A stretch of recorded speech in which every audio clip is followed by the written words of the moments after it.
রোজকে সকালে আলুর দম, লুচি আর ঘুগনি মুড়ি খেতে খেতে অসহ্য হয়ে গেছেন? তাহলে এই নতুন নাস্তাটা একবার বাড়িতে বানিয়ে খেয়ে দেখুন।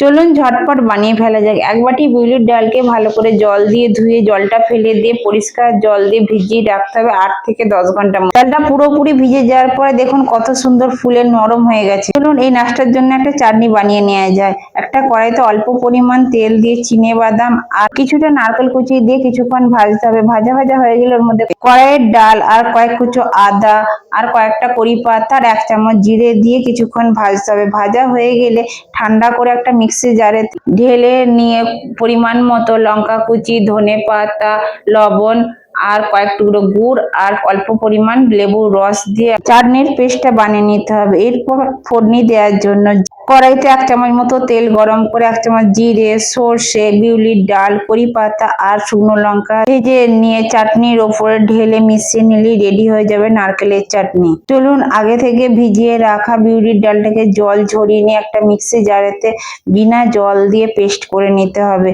পেস্টটা ঠিক এরকম গাঢ় গাঢ় টাইপের হবে। এইভাবে সব ডালগুলোই পেস্ট করে নিয়ে একটা বাটিতে ঢেলে একটা বিটারের সাহায্যে ভালো করে ফেটিয়ে নিতে হবে। যতটা ভালো ফেটাতে পারবেন ততটাই সফট হবে।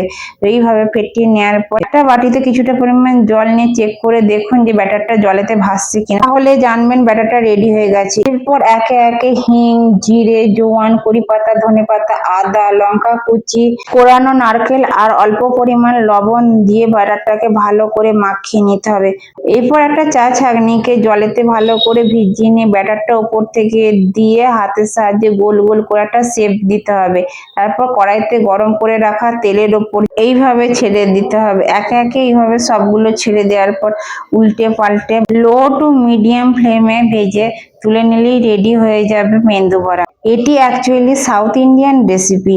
এই রেসিপিটা একবার বাড়িতে অবশ্যই ট্রাই করে দেখবেন। উপর থেকে ক্রিস্পি, ভেতর থেকে নরম আর টেস্টে ভরপুর এই সাউথ ইন্ডিয়ান নাস্তাটা। এই সাউথ ইন্ডিয়ান নাস্তার রেসিপিটা যদি ভালো লেগে থাকে অবশ্যই কমেন্ট বক্সে জানাবেন। আর এই চ্যানেলের রেসিপিগুলো যদি ভালো লেগে থাকে অবশ্যই সাবস্ক্রাইব করে দেবেন।